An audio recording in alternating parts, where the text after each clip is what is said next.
El 21 de diciembre de 1944, en Dom-Butgenbach, Bélgica, faltaban 3 horas para el amanecer cuando un oficial de las SS iba sentado en la escotilla de comando de su Jagdpanther, escuchando. Detrás de él, en una columna que se extendía hacia Bullingen, lo que quedaba de la segunda división Panzer SS, esperaba en sus semiorugas con los motores encendidos. Adelante. En algún punto de la loma congelada, los hombres del 25º Regimiento de Infantería estadounidense llevaban 3 días perfeccionando sus trincheras. Ese oficial ya había atacado esa loma antes. Sabía qué esperar. Cuando sus hombres cruzaran la línea de partida, la artillería americana abriría fuego con un solo disparo, un cálculo aproximado de un observador que caería largo o corto. Después vendría un segundo disparo, corregido. Luego, un tercero. Esa secuencia era el idioma universal de la artillería. Todos los ejércitos del planeta lo hablaban, y ese idioma le regalaba al atacante su bien más preciado: tiempo. Tiempo para cerrar la distancia. Tiempo para llegar a la zona muerta donde los obuses ya no podían alcanzarlo. Ese oficial había aprendido esa aritmética en el frente oriental. Todo oficial de la Wehrmacht la conocía de memoria. El primer disparo era una advertencia, el segundo una corrección, y la matanza real no comenzaba sino hasta el tercero o el cuarto. Un buen comandante podía cubrir 200 metros dentro de esa ventana.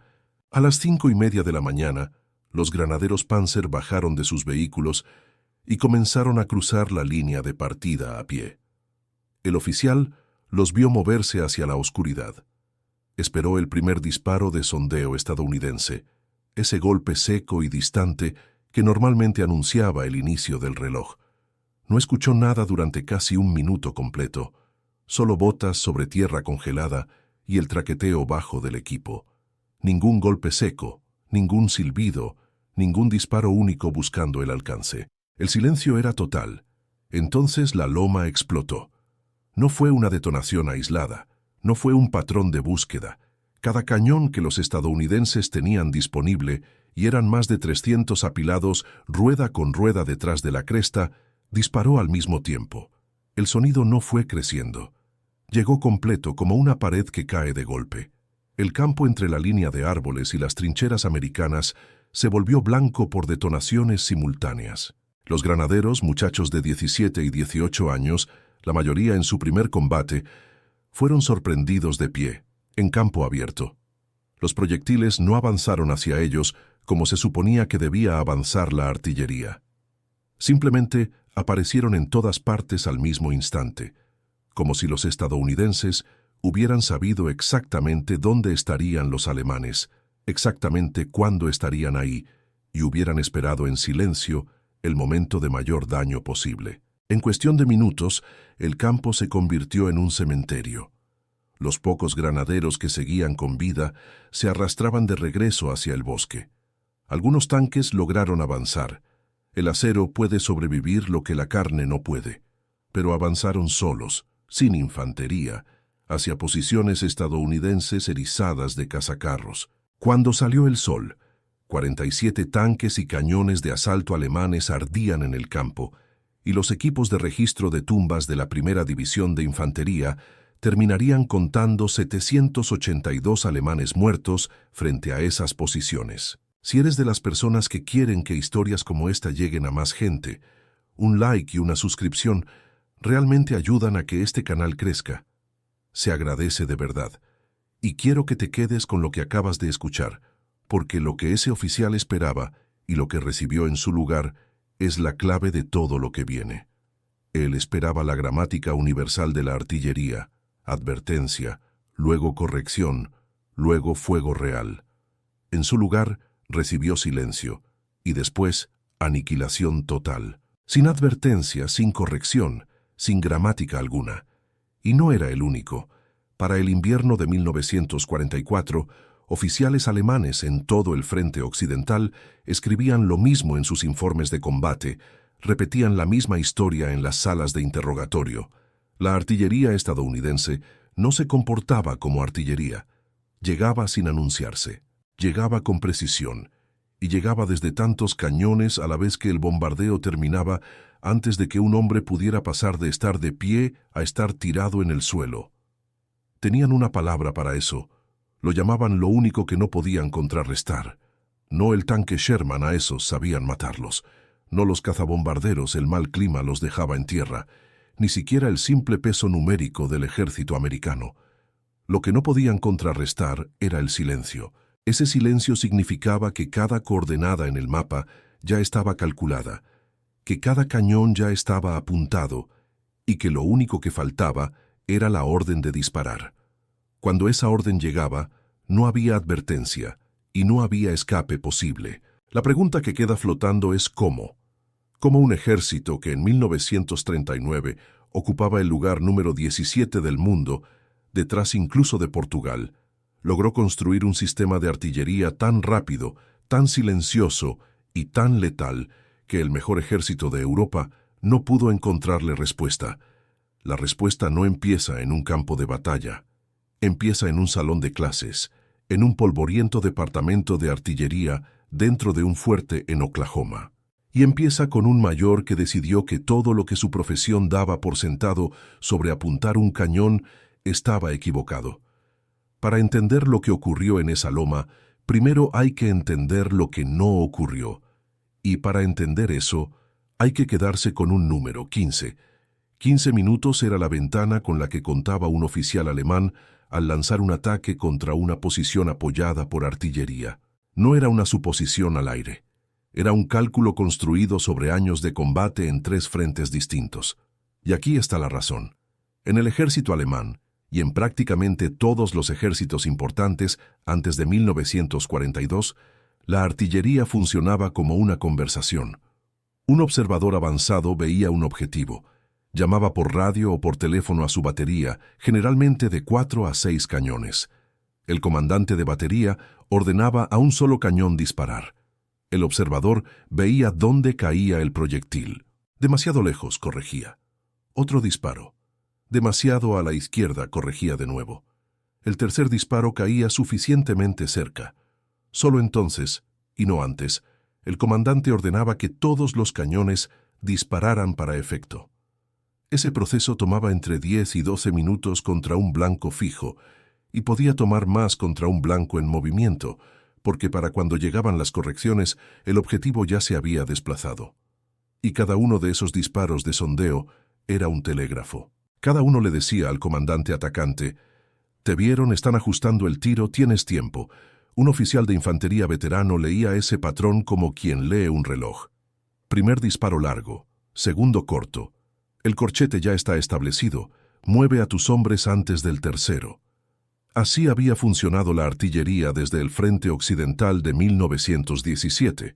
Los alemanes eran excepcionalmente buenos en esto. Sus cálculos individuales por cañón eran más precisos que los de cualquier otro ejército.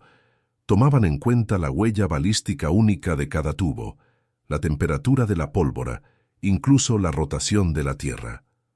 Una batería alemana que tenía tiempo para instalarse y registrar su tiro estaba entre las más precisas del mundo. Pero la precisión costaba tiempo, y el tiempo era una advertencia. Ahora bien, hay que guardar esa idea porque lo que ocurrió en Fort Sill, Oklahoma, a principios de los años 30, visto desde lejos parece pequeño. Parece un simple reacomodo burocrático dentro de un departamento de artillería que a la mayor parte del ejército no le importaba en lo absoluto. El presupuesto se había recortado tanto que unidades de artillería entrenaban con proyectiles de madera. El ejército de los Estados Unidos era una institución olvidada. 17,000 oficiales, 130,000 soldados rasos, menos tanques que la policía de una ciudad mediana. Nadie fuera de las llanuras de Oklahoma prestaba atención a lo que un puñado de mayores hacía con mapas y transportadores. Pero esto fue exactamente lo que el mayor Carlos Brewer y su sucesor, el mayor Orlando Ward, hicieron. Se atrevieron a preguntar algo que nadie en ningún ejército del mundo se había preguntado antes. ¿Por qué el comandante de batería necesita ver dónde caen sus proyectiles antes de poder acertar en el blanco? Todos los demás ejércitos daban por sentado que el fuego debía ser observado. Ves, corriges, disparas. Brewer propuso algo distinto. ¿Y si hacemos que las matemáticas sean tan precisas que el primer disparo caiga en el blanco? Que la posición de los cañones se calcule por levantamiento topográfico, no por su posición. Que la ubicación del objetivo salga de la cuadrícula del mapa, no de una descripción del terreno. Que las correcciones por clima, temperatura, altitud y desgaste del cañón estén precalculadas y archivadas, de manera que cuando llegue la orden, se dispare para efecto de inmediato. Sin disparo de sondeo, sin corrección, sin conversación, sin advertencia. Construyeron un centro de dirección de fuego centralizado, el FDC. En lugar de que cada batería calculara su tiro de forma independiente, un solo centro controlaba todos los cañones de un batallón. Y esos batallones podían enlazarse a un FDC de regimiento, los regimientos a uno de división, las divisiones a uno de cuerpo de ejército. Un teniente con una radio y una coordenada podía, en teoría, convocar el fuego concentrado de todos los cañones dentro de su alcance, no después de 15 minutos de ajuste, en 3. Ningún otro ejército del mundo había construido algo así. Ni los alemanes, cuya precisión era legendaria, ni los británicos, cuya artillería en el Alamein era devastadora, ni los soviéticos, que simplemente sepultaban al enemigo bajo puro peso de metal. El centro de dirección de fuego por encima del nivel de batería fue una invención puramente estadounidense y cambió la aritmética de cada batalla que tocó. Pero en 1941 seguía siendo apenas una teoría, probada en polígonos de tiro, comprobada en ejercicios, jamás disparada con enojo real. La pregunta era si funcionaría cuando los proyectiles fueran reales, los mapas extranjeros y los hombres detrás de los cañones, muchachos de 20 años, que 8 meses antes habían sido civiles. Esa respuesta llegó en un lugar que nadie esperaba. No en Normandía, ni siquiera en Europa continental todavía. Llegó en el desierto de Túnez, en febrero de 1943, en un paso de montaña llamado Kasserine, y al principio la respuesta fue no. Lo que ocurrió en Kasserine estuvo a punto de matar la revolución artillera estadounidense antes de que naciera. Y lo que ocurrió en los 6 meses posteriores a Kasserine es una de las recuperaciones institucionales más notables en la historia militar. El 19 de febrero de 1943, en el paso de Kasserine, Túnez, el ataque alemán llegó a través del paso de manera perfectamente ortodoxa. Los Panzers de Rommel y las tropas veteranas del Afrika Korps golpeando a unidades estadounidenses crudas que nunca habían estado en un combate real. En cuestión de horas la línea americana se derrumbó, la infantería se quebró y huyó. Batallones de tanques fueron destruidos poco a poco, y la artillería, ese sistema en el que Fort Sill había invertido una década entera, se vino abajo. No porque la teoría estuviera equivocada, sino porque las condiciones para que la teoría funcionara simplemente no existían. Las baterías estadounidenses estaban dispersas en kilómetros de desierto, sin datos topográficos adecuados. Las comunicaciones eran un caos. Las líneas telefónicas cortadas por metralla, radios en frecuencias equivocadas, observadores avanzados muertos o rebasados antes de poder transmitir una sola coordenada. Los FDC de batallón, que se suponía debían centralizar el fuego, no podían centralizar nada porque ni siquiera sabían dónde estaban sus propios cañones. Toda la hermosa arquitectura del fuego predicho colapsó de vuelta a exactamente lo que había sido diseñada para reemplazar. Baterías individuales disparando de manera independiente, cada una adivinando, cada una lenta. Mientras tanto, la artillería de Rommel funcionaba exactamente como anunciaba el manual. Los observadores alemanes ajustaban el tiro con eficiencia practicada. Los proyectiles alemanes avanzaban sobre las posiciones americanas con la gramática familiar: sondeo, corrección, fuego para efecto. La ironía era amarga.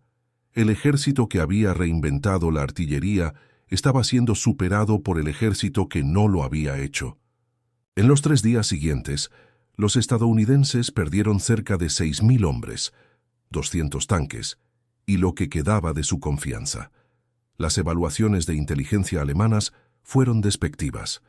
Un informe señalaba que las tropas estadounidenses mostraban poca disciplina bajo fuego y que sus oficiales parecían incapaces de coordinar armas combinadas.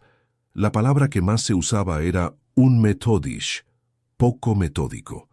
Y aquí quiero que te quedes con un hecho, porque va a importar más adelante. Los alemanes tenían razón sobre Kasserine. Los estadounidenses de febrero de 1943 eran exactamente tan malos como los alemanes decían que eran. Eso no es lo interesante.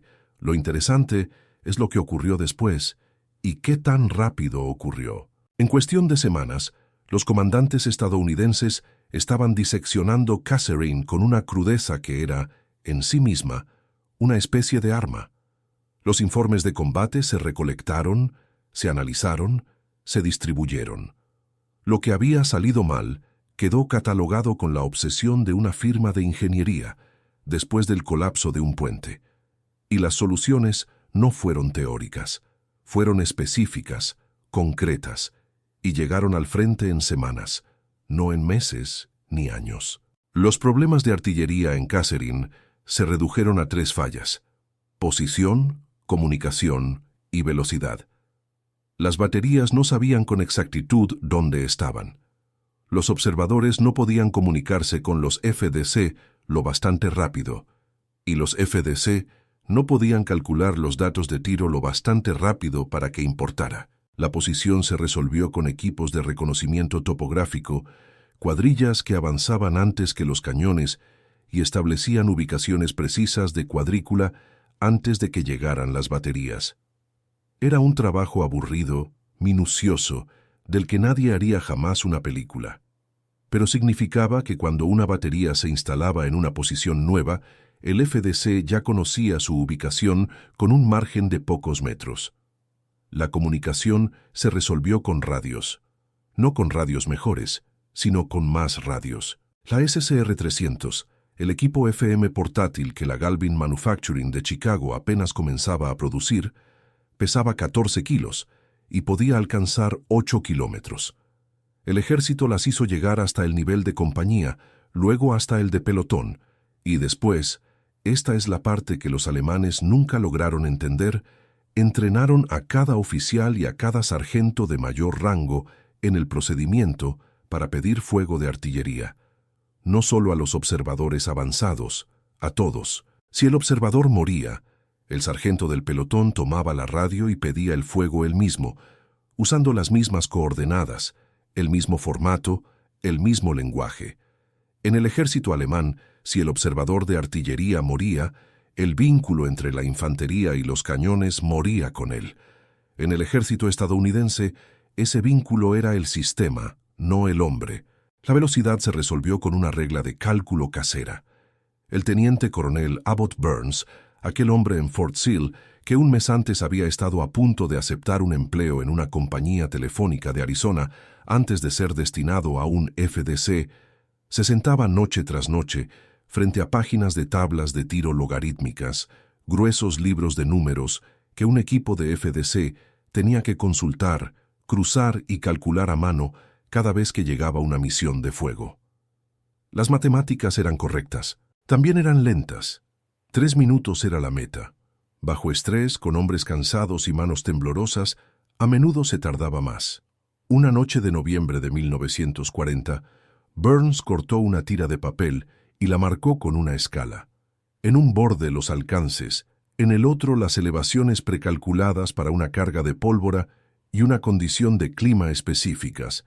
Colocaba la tira entre 2 puntos del mapa, la posición de la batería y el objetivo, y leía directamente los datos de tiro, sin logaritmos, sin cruzar referencias, sin libro. El mayor George Kaiser, el único oficial que no descartó la idea, ayudó a Burns a refinarla hasta convertirla en una herramienta funcional, un dispositivo de madera del tamaño de una regla, con escalas deslizantes calibradas para cada combinación de arma, carga, clima y altitud que un artillero estadounidense pudiera enfrentar. Lo llamaron la tabla gráfica de tiro. Costaba $1.50 en la librería de Fort Sill. Parecía algo que un estudiante de preparatoria construiría para una feria de ciencias, y redujo el tiempo entre la solicitud de fuego y los proyectiles en el blanco a menos de 3 minutos, de manera consistente y confiable, incluso cuando el hombre que la leía llevaba 30 horas sin dormir. Para el verano de 1943, cada FDC en el norte de África tenía una. Pero fuera del cuerpo de artillería, nadie sabía todavía lo que eso significaba. Hizo falta una batalla en Sicilia para que los alemanes escucharan el primer silencio y comenzaran a entender que algo fundamental había cambiado. El 10 de julio de 1943, en la costa de Sicilia, la invasión apenas llevaba 4 horas cuando un contraataque alemán avanzó hacia la cabeza de playa estadounidense en Gela. La división Hermann Göring, una de las mejores unidades acorazadas que los alemanes tenían en el Mediterráneo, empujó tanques Tiger y granaderos Panzer directamente por la llanura de Gela hacia la playa, donde los hombres de la primera división de infantería todavía descargaban las lanchas de desembarco. La situación era exactamente el tipo que Catherine había enseñado a los estadounidenses a temer. Blindaje en campo abierto, infantería americana sin suficientes cañones antitanque y ningún lugar hacia donde retirarse salvo el mar.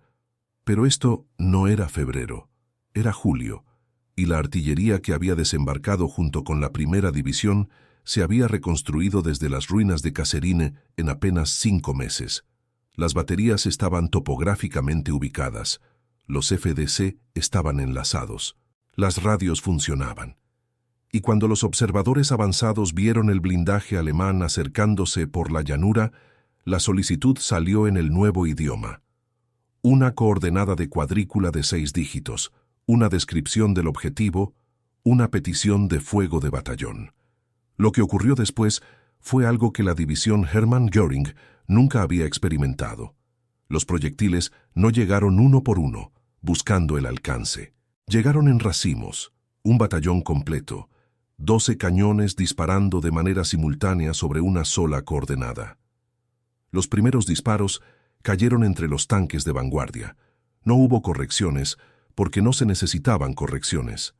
Los datos de tiro se habían calculado desde el mapa, ajustado por el clima y leído en una regla de madera que costaba menos que un par de botas.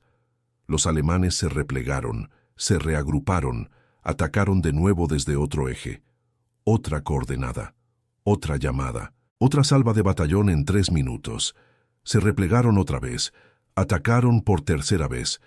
Esta vez el FDC no envió un solo batallón, envió 3, 36 cañones desde 3 posiciones distintas, todos convergiendo sobre el mismo cuadro de cuadrícula. El contraataque se quebró. La división Hermann Göring perdió 1/3 de sus tanques ese día, y la cabeza de playa estadounidense se sostuvo. El informe alemán posterior a la acción en Gela anotó algo desconcertante. La artillería americana había respondido más rápido de lo esperado y sin el habitual ajuste preliminar. El informe sugería que los estadounidenses podrían haber tenido inteligencia previa sobre las rutas de ataque. No la tenían. Tenían una regla de cálculo y un sistema. En los 12 meses siguientes, Sicilia, Salerno, Anzio, la penosa marcha por la bota italiana, el sistema fue afilando sus dientes. Cada batalla enseñó algo nuevo a los operadores de FDC. Se volvieron más rápidos, más agresivos y desarrollaron una técnica que volvió la aritmética alemana no solo equivocada, sino letal. La llamaron tiempo sobre el blanco. La idea era sencilla de describir y pesadillescamente difícil de ejecutar. Múltiples baterías, a veces de distintos batallones, a veces de distintas divisiones, disparaban en intervalos escalonados calculados de manera que cada proyectil de cada cañón, disparado desde cada distancia, llegara al objetivo en el mismo instante. No dentro del mismo minuto, en el mismo segundo. Piensa en lo que esto significa desde el punto de recepción. En la artillería tradicional, incluso en el fuego masivo, los proyectiles llegan en una secuencia irregular. Las primeras explosiones te dan quizás 2 segundos para reaccionar, suficientes para tirarte al suelo, rodar hacia un hoyo, aplastarte contra la tierra. Estudios posteriores a la Primera Guerra Mundial habían mostrado que a los 8 segundos del primer impacto, casi todos los soldados ya estaban en el suelo. bajo algún tipo de cobertura, y las bajas caían dramáticamente después de ese primer momento. El tiempo sobre el blanco borraba esos 8 segundos. Si 60 proyectiles de 20 cañones llegan en el mismo latido, no hay una primera explosión que sirva de advertencia. Solo hay silencio, y después todo a la vez. Un hombre de pie cuando llega la andanada sigue de pie cuando la metralla lo atraviesa, porque nunca hubo intervalo entre la advertencia y la muerte. Y esto era lo que más importaba a los oficiales alemanes que sobrevivieron a esto. No había sonido previo, ningún golpe seco y distante de un cañón, ningún silbido de un proyectil entrante que diera medio segundo de reacción.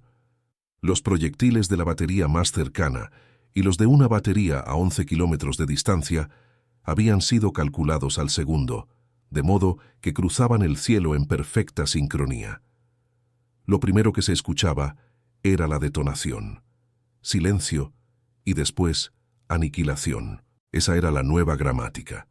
En Italia, los alemanes comenzaron a adaptarse como siempre se adaptaban, porque la Wehrmacht era muy buena para aprender. Dispersaron sus formaciones, cavaron más profundo, se movieron de noche, pusieron sus puestos de mando en sótanos y sus rutas de abastecimiento en barrancos. Eran respuestas inteligentes y funcionaban hasta cierto punto.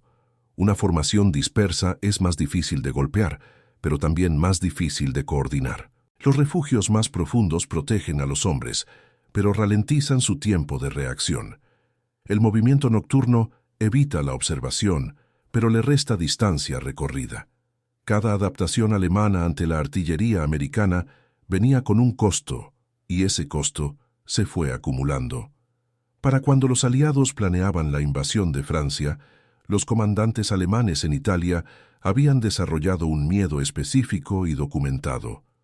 No a los tanques americanos, esos se podían manejar. No a la infantería americana, los alemanes seguían considerando superior a su propia tropa. El miedo era al silencio, ese silencio que precedía a un ataque de tiempo sobre el blanco. El silencio que significaba que tu posición ya estaba localizada, tu cuadro de cuadrícula ya calculado, y cada cañón dentro de 25 kilómetros ya apuntado hacia ti. El silencio que significaba que la conversación entre observador y batería había sido reemplazada por matemáticas, frías, precalculadas, indiferentes a si te movías o te quedabas quieto. El mariscal de campo Erwin Rommel, al evaluar las capacidades aliadas en Italia, antes de asumir el mando de las defensas del muro atlántico, escribió una sola línea que contenía más verdad estratégica que estantes enteros de análisis. La tremenda superioridad del enemigo en artillería, dijo, ha abierto el frente por completo. No mencionó los tanques, no mencionó los aviones, mencionó los cañones. Pero Rommel no sabía ni la mitad de la historia, porque el sistema que temía en Italia estaba a punto de encontrarse con algo que jamás había visto. Algo tan secreto que el Pentágono había prohibido su uso en tierra durante 2 años enteros, aterrado de que los alemanes pudieran capturarlo y aplicar ingeniería inversa, algo que convertiría el silencio de aterrador en insobrevivible. Para diciembre de 1944, ese algo tenía un apodo. Los artilleros estadounidenses lo llamaban la espoleta graciosa. Los alemanes no tenían un apodo para eso. Simplemente lo llamaban la cosa que explotaba antes de tocar el suelo. Para entender la espoleta graciosa, hay que entender un problema que los artilleros llevaban maldiciendo desde las guerras napoleónicas. Un proyectil que golpea el suelo y explota es un desperdicio. La onda expansiva cava un cráter, la metralla se abre hacia arriba y hacia afuera, y la mayor parte de la energía letal la absorbe la tierra. Un soldado tendido en una trinchera poco profunda, apenas un rasguño en la tierra, queda en buena medida protegido de una explosión de impacto a 10 metros de distancia. La geometría letal está invertida. La explosión apunta al cielo cuando debería apuntar al hombre. La solución se conocía desde hacía un siglo: hacer explotar el proyectil en el aire, entre 6 y 15 metros sobre el suelo, y dejar que la metralla cayera hacia abajo. Una explosión aérea convierte cada fragmento en un proyectil apuntado hacia la superficie de la Tierra. Un soldado tendido, un hombre en una trinchera, una tripulación detrás de un muro bajo, todos quedan de pronto expuestos desde arriba. El radio letal de un solo proyectil se duplica, en algunas configuraciones se triplica. El problema era el momento exacto. Antes de 1943, la única manera de lograr una explosión aérea era una espoleta de relojería mecánica, un pequeño dispositivo en la punta del proyectil ajustado a mano antes de cargarlo. El artillero calculaba el tiempo de vuelo hasta el blanco, ajustaba la espoleta a ese número de segundos y esperaba. Si el cálculo fallaba por apenas medio segundo, el proyectil explotaba demasiado alto para hacer daño, o demasiado bajo, a veces en la tierra misma, desperdiciando por completo la explosión aérea. En la práctica, las espoletas de tiempo eran tan poco confiables que la mayoría de los comandantes de campo no se molestaban en usarlas para misiones de fuego ordinarias.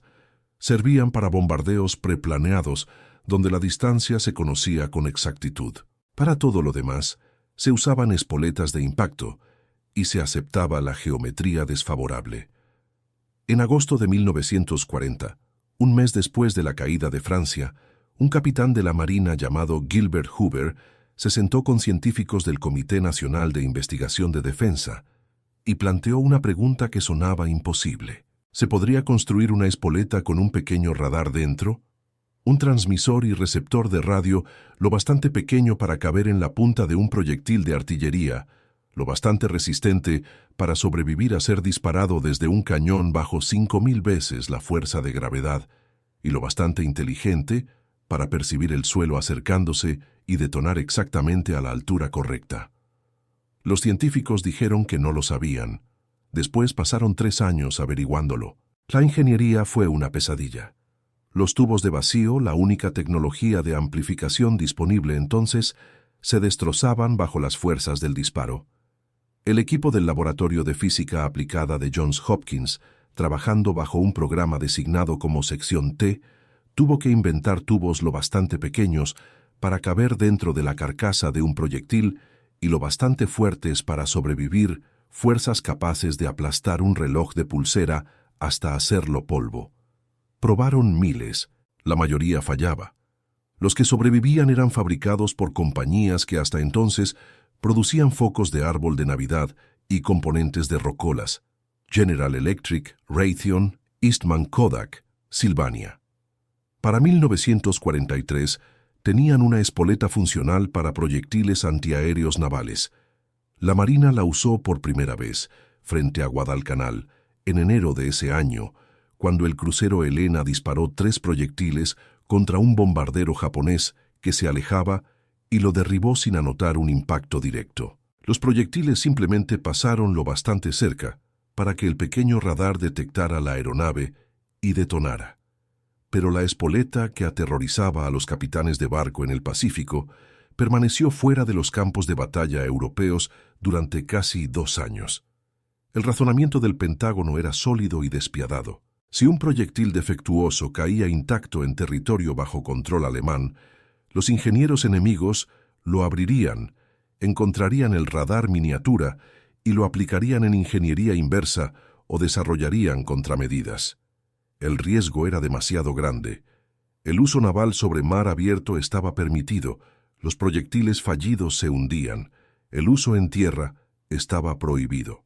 Para el otoño de 1944, 200.000 proyectiles de artillería con espoleta de proximidad estaban almacenados en depósitos por toda Francia y Bélgica, diseñados para cada cañón estadounidense, desde el obús de 105 milímetros hasta el pesado de 240 probados, calibrados, listos y encerrados bajo orden directa, mientras la infantería estadounidense combatía en el bosque de Hürtgen y en la línea Sigfrido con las mismas espoletas de impacto que habían usado sus padres en 1918.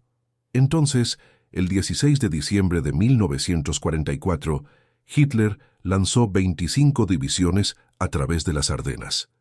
El ataque golpeó la parte más delgada de la línea estadounidense, la 99ª División de Infantería, una unidad novata colocada en ese sector tranquilo, precisamente porque no se esperaba que ahí pasara nada. En cuestión de horas, el blindaje alemán se derramaba por los huecos de la línea. Unidades estadounidenses quedaron rodeadas, arrasadas, aniquiladas. En Manhai, en el hombro norte de la penetración, un escuadrón de caballería ligera de reconocimiento, no una unidad de combate propiamente dicha, se encontró directamente en el camino de una división de granaderos alemana. El coronel, a cargo de un grupo de artillería de campaña, había recibido los proyectiles secretos 2 semanas antes, con instrucciones estrictas de no dispararlos sin autorización del cuartel general aliado. Ni siquiera Eisenhower había aprobado todavía su uso. Los proyectiles permanecían en sus cajas detrás de las líneas de fuego, cada uno marcado con el nombre en clave POSIT, cada uno conteniendo un transmisor de radar del tamaño de un dedal. El coronel vio colapsar la situación de la caballería. Los jinetes tenían rifles, ametralladoras, unos cuantos autos blindados ligeros. Los granaderos tenían artillería, cañones de asalto y el peso completo de una división. Sin apoyo, la caballería sería arrasada en cuestión de una hora, y el hombro norte de la línea americana, el que protegía la red de caminos hacia Lieja y finalmente hacia Amberes, se doblaría. El coronel miró sus órdenes, miró las cajas, dio la orden de abrirlas. Lo que ocurrió en los siguientes 60 segundos sobre los campos de Manhai no tenía precedente en la historia de la guerra terrestre. Los proyectiles salieron de los tubos como cualquier otro proyectil, subiendo por el cielo invernal con la misma velocidad, las mismas trayectorias balísticas. Pero dentro de cada cono de nariz ocurría algo nuevo. Un diminuto transmisor, alimentado por una batería que se activaba justo en el momento del disparo, cuando la aceleración rompía una ampolleta de electrolito, comenzaba a enviar una señal continua hacia abajo. La señal rebotaba en el suelo congelado y regresaba a un receptor enrollado alrededor del transmisor. Conforme el proyectil descendía, el intervalo entre la señal y su retorno se acortaba, hasta que, en un umbral predeterminado a unos 9 metros sobre la superficie, la espoleta se disparaba. El proyectil jamás tocaba la tierra, explotaba en el aire, sobre los granaderos alemanes. No un proyectil, docenas, cada uno detonando exactamente a la altura que maximizaba la lluvia descendente de fragmentos de acero. Un hombre tendido en la nieve, la postura que había protegido a los soldados de la artillería de impacto desde la invención del proyectil explosivo, ahora quedaba directamente bajo un cono de metralla que se movía a miles de metros por segundo. Las trincheras solo ayudaban si tenían cobertura superior, y los granaderos estaban atacando, no atrincherados, estaban de pie, estaban en campo abierto. Avanzaban por un campo congelado hacia los jinetes en Manhai. Nunca llegaron hasta ellos. El ataque se detuvo, no lentamente, no por desgaste. Se detuvo como si alguien hubiera apagado un interruptor. Los alemanes sobrevivientes se replegaron hacia la línea de árboles. La caballería resistió. El hombro norte no se dobló. El coronel presentó su informe y esperó ser sometido a corte marcial por romper una orden directa. No lo fue. 3 días después, el 19 de diciembre, Eisenhower exigió que todas las restricciones sobre la espoleta de proximidad se levantaran de inmediato. Para el 21 de diciembre, cada unidad de artillería estadounidense en las Ardenas tenía acceso a los proyectiles POSIT. El momento no pudo ser peor para la Wehrmacht, porque el 21 de diciembre, la batalla que más importaba en el hombro norte no era en Manhai. Era 8 kilómetros al sur, en aquella loma congelada sobre Dom Bütgenbach, donde la 15ª División Panzer SS, adolescentes de uniforme gris, herederos de las clases de las juventudes hitlerianas convertidos en soldados, se lanzaba contra el 26º Regimiento de Infantería de la Primera División. La batalla con la que abrimos esta historia. Ahora ya tienes el contexto para entender exactamente en qué se metieron esos granaderos Panzer. No era solamente 300 cañones disparando tiempo sobre el blanco. No era solamente fuego predicho, sin necesidad de registro previo. Era todo eso, más proyectiles que explotaban a 9 metros sobre el suelo y convertían cada metro cuadrado de campo abierto en una zona de muerte que ninguna postura, ninguna cobertura, ninguna velocidad de movimiento podía sobrevivir. 10.000 proyectiles disparados en un solo día. El 22 de diciembre, 782 alemanes muertos frente a las posiciones de un solo regimiento. 47 tanques destruidos. Y un detalle que cuenta la historia mejor que cualquier cifra. Ni un solo granadero a pie llegó jamás a las trincheras americanas. Los tanques rompieron la línea porque el acero puede absorber lo que la carne no puede. Pero la infantería que iba detrás, los hombres que debían despejar las trincheras y sostener el terreno, murió en campo abierto, bajo las explosiones aéreas, en el silencio que precedía a la aniquilación. 5 días después, y a 100 kilómetros al suroeste, la espoleta de proximidad escribió su firma en una frase que George Patton haría famosa. Su tercer ejército sorprendió a un batallón alemán tratando de cruzar el río Sauer. Los soldados se amontonaban en las orillas, subiendo a lanchas, esperando en aguas poco profundas. Los cañones americanos dispararon una concentración de batallón con espoletas POSIT.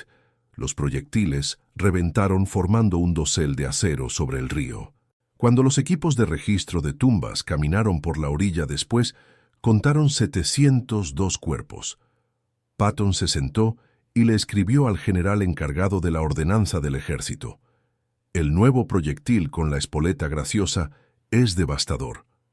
Creo que cuando todos los ejércitos tengan este proyectil, tendremos que inventar un nuevo método de guerra. Tenía razón. Pero ese nuevo método ya se estaba inventando, no por generales, sino por los soldados alemanes que sobrevivieron a las explosiones aéreas. En Malmedy, durante un asalto alemán al pueblo, las baterías estadounidenses dispararon proyectiles con espoleta de proximidad sobre las formaciones atacantes. Los informes de inteligencia registraron lo que ocurrió después. Algunos soldados alemanes, atrapados entre las explosiones aéreas por delante y sus propios oficiales por detrás, corrieron directamente hacia los cañones americanos gritando «Kamerad», la palabra alemana de rendición. Corrían hacia la artillería porque avanzar hacia el cautiverio era más seguro que retroceder bajo las explosiones aéreas. Los comandantes alemanes reaccionaron con la eficiencia disciplinada que había hecho formidable a la Wehrmacht. Emitieron una orden. Cualquier soldado que recuperara una espoleta de proximidad intacta, un proyectil defectuoso, cualquier cosa que contuviera el mecanismo, recibiría una recompensa. Querían entenderla, querían copiarla, querían encontrar una contramedida. Nunca lo lograron. No porque la ingeniería estuviera fuera de su alcance, científicos alemanes llevaban trabajando en conceptos similares desde 1939. Nunca lo lograron porque la espoleta no era el arma. La espoleta era la última capa de un sistema que empezaba con un equipo de reconocimiento marcando una coordenada de cuadrícula y terminaba con un radar del tamaño de un dedal detonando un proyectil en pleno vuelo. Sin el FDC, la espoleta era apenas un truco ingenioso. Sin los datos de tiro precalculados, el FDC era apenas un cuartel general. Sin las radios que permitían a un sargento de pelotón convocar una barrera de nivel de cuerpo de ejército, esos datos eran apenas matemáticas sobre papel. Cada pieza aislada era inútil. Juntas eran lo que los alemanes no podían contrarrestar, y había una pieza más, la que ninguna cantidad de ingeniería podía replicar, la que hacía respirar a todo el sistema. No tenía nada que ver con la tecnología, tenía que ver con la confianza. En el ejército alemán la artillería era el arma de un especialista. El observador avanzado era un artillero entrenado, asignado a una unidad de infantería, pero perteneciente a los cañones. Era el único vínculo entre los hombres del frente y las baterías detrás de las colinas. Cargaba la radio, o más a menudo estaba conectado por un cable telefónico que corría de vuelta a través del lodo hasta el puesto de mando de la batería. Si ese cable se cortaba por metralla, algo que ocurría constantemente, la infantería perdía su artillería hasta que un técnico se arrastraba para repararlo. Si el observador moría, y los observadores morían a un ritmo que hacía de ese puesto uno de los más peligrosos del ejército, la infantería perdía su artillería hasta que llegara un reemplazo, lo cual podía tomar horas, a veces días. El sistema funcionaba porque el observador alemán era excelente. Su entrenamiento era largo y riguroso, su tiro era preciso, su relación con el comandante de batería estaba construida sobre años de doctrina y práctica compartidas. Pero el sistema tenía un único punto de falla, y ese único punto era un hombre. El sistema estadounidense estaba construido sobre la suposición opuesta. No es que los especialistas fueran innecesarios, no lo eran. Los observadores avanzados estadounidenses eran hábiles y estaban bien entrenados. Pero los arquitectos del sistema en Fort Sill se habían hecho una pregunta que contenía en sí misma una revolución cultural. ¿Qué pasa cuando el observador muere? La respuesta alemana era, esperas. La respuesta estadounidense fue, entrenas a todos. Para 1944 era doctrina estándar en el ejército de Estados Unidos entrenar a todos los oficiales, de infantería, de blindados, de ingenieros, no importaba, en los procedimientos para solicitar fuego de artillería. No una versión simplificada, sino el procedimiento real, coordenada de cuadrícula de 6 dígitos, descripción del objetivo, tipo de fuego solicitado, todo hablado por una radio SCR-300 en la red de artillería. Muchos sargentos de mayor rango recibían el mismo entrenamiento. También algunos cabos. En los setos de Normandía existen casos documentados en los que todos los oficiales y suboficiales de mayor rango de una compañía habían muerto o estaban heridos, y un sargento de 20 años tomó la radio, leyó la coordenada de su mapa y trajo un batallón completo de obuses de 105 milímetros sobre una posición alemana a 370 metros de distancia. No porque fuera artillero, sino porque alguien le había enseñado las palabras. En un relato sobre los combates en Normandía, un historiador señaló que la técnica era tan sencilla que un soldado raso, sin experiencia previa, podía ser guiado paso a paso por radio a través del procedimiento, y en más de una ocasión lo hizo cuando todos sus oficiales habían caído. Piensa en lo que esto significaba para un comandante de compañía alemán que planeaba un ataque.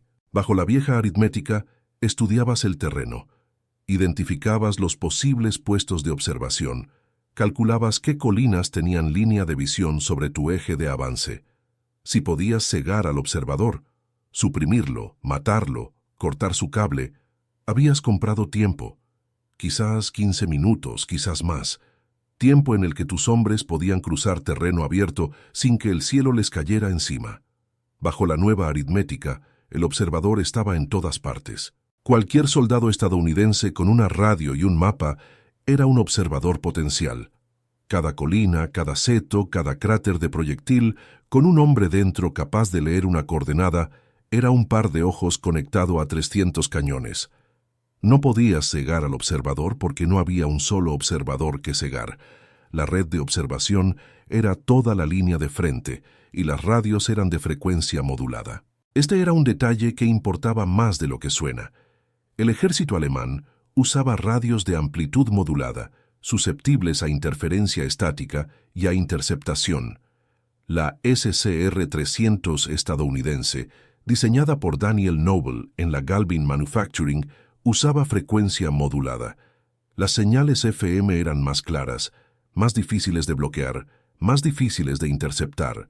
Una unidad de señales alemana podía escuchar el tráfico en AM y triangular la posición del transmisor.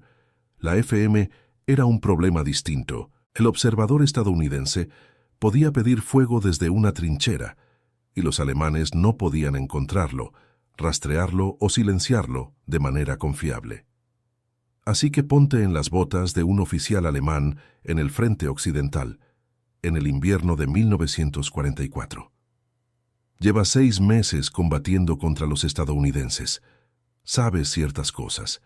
Sabes que en algún lugar del campo, en posiciones que no puedes ver, hay hombres con radios. No sabes cuántos, no sabes dónde. Sabes que cualquiera de ellos puede decir unas cuantas palabras en un aparato, y que en 3 minutos, menos, a veces mucho menos, los proyectiles llegarán a tu posición sin advertencia, sin disparos de sondeo, sin la vieja gramática de corrección que solía darte tiempo para moverte.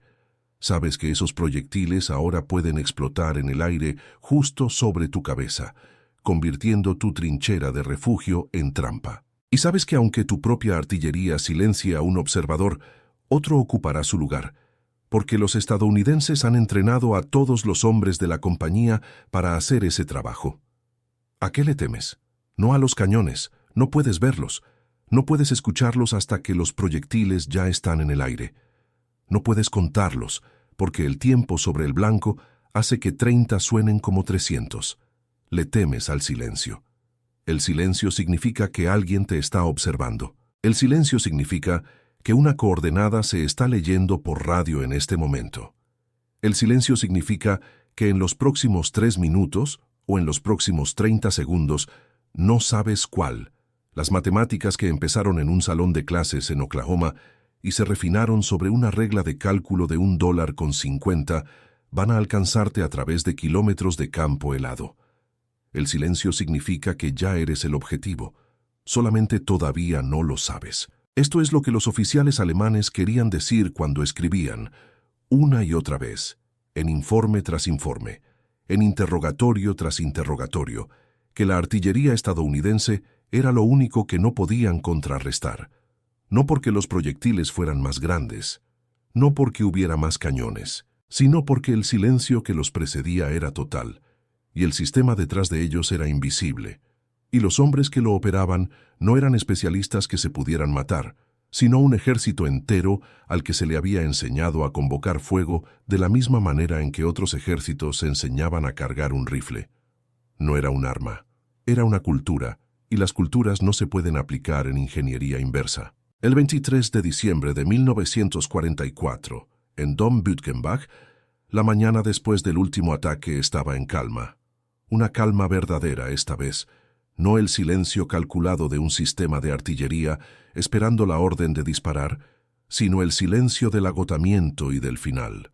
Había empezado a nevar durante la noche, cubriendo el campo entre la línea de árboles y las trincheras estadounidenses, llenando los cráteres, asentándose sobre las formas que yacían inmóviles sobre la tierra congelada. 782 de ellas, algunas todavía en posturas de estar corriendo, algunas encogidas alrededor de heridas que los médicos de la descosita SS nunca alcanzaron a atender, algunas tan jóvenes que los hombres de registro de tumbas de la Primera División, veteranos curtidos que habían enterrado a los muertos desde el norte de África hasta Normandía, se detuvieron a mirarlas y no dijeron nada.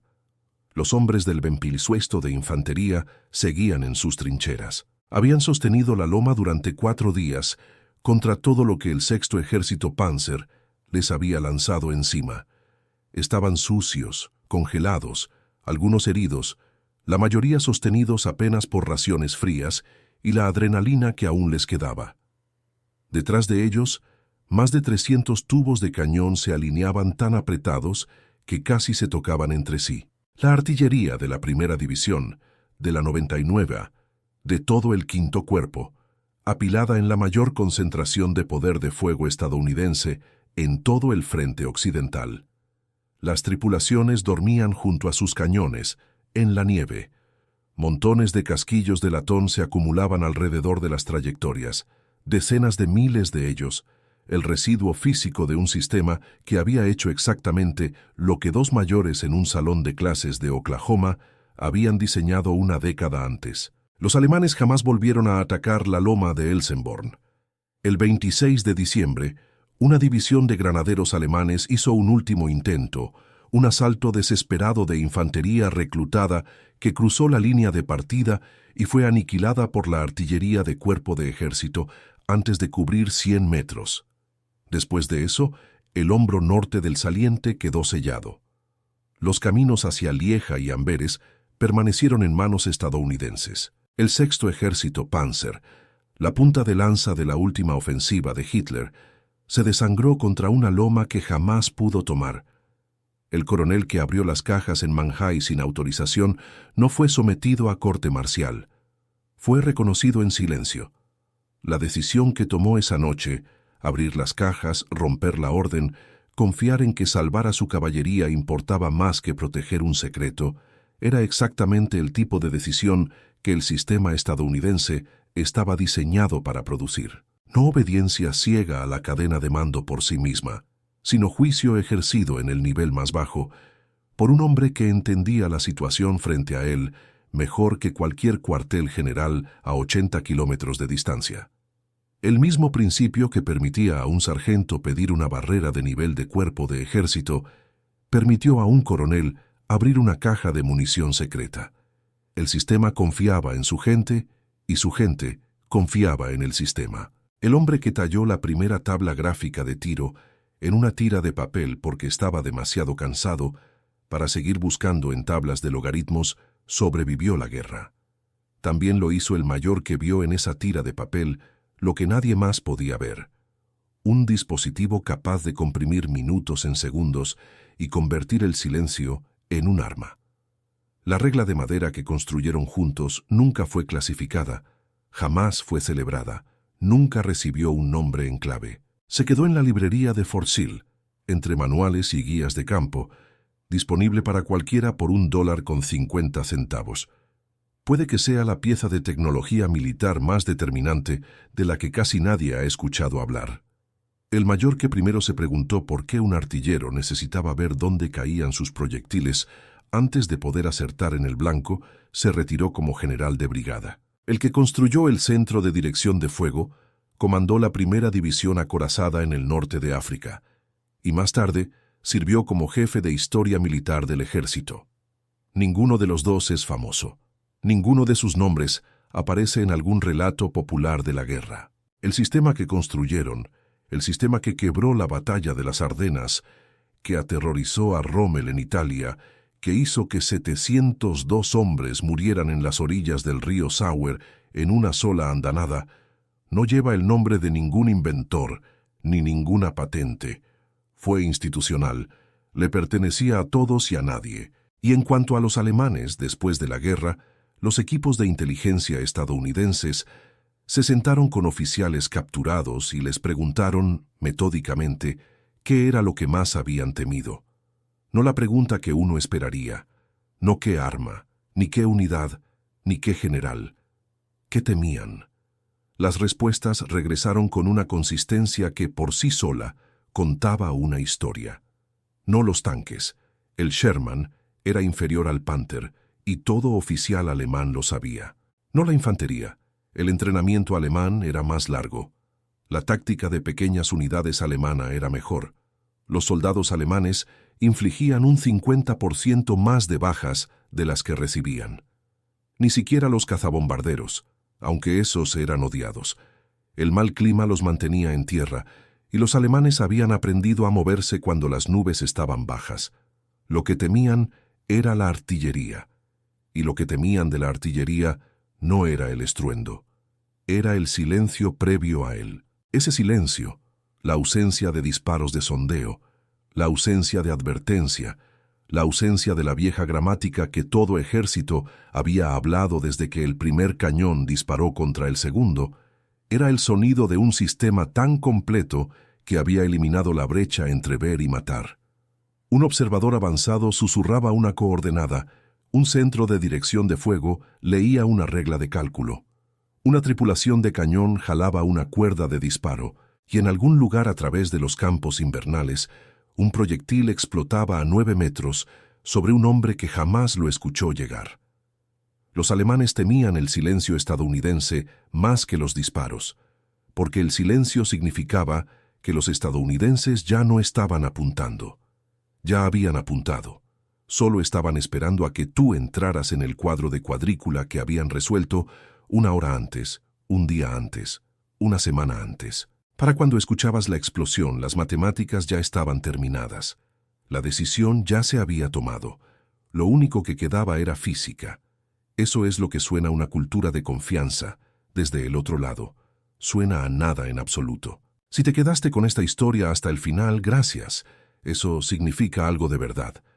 Si te enseñó algo que no sabías, o te recordó algo que ya sabías, te agradecería mucho que le dieras like.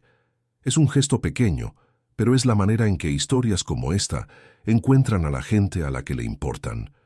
Si todavía no te has suscrito, Este es el momento, y activa la campanita para que no te pierdas la siguiente historia. Me encantaría saber desde dónde nos estás viendo hoy, déjalo en los comentarios. Y si alguien en tu familia sirvió en la Segunda Guerra Mundial, tu papá, tu abuelo, un tío, quien sea, cuéntanos de él. Estas historias les pertenecen a personas reales, y la sección de comentarios está llena de gente que quiere escuchar la tuya.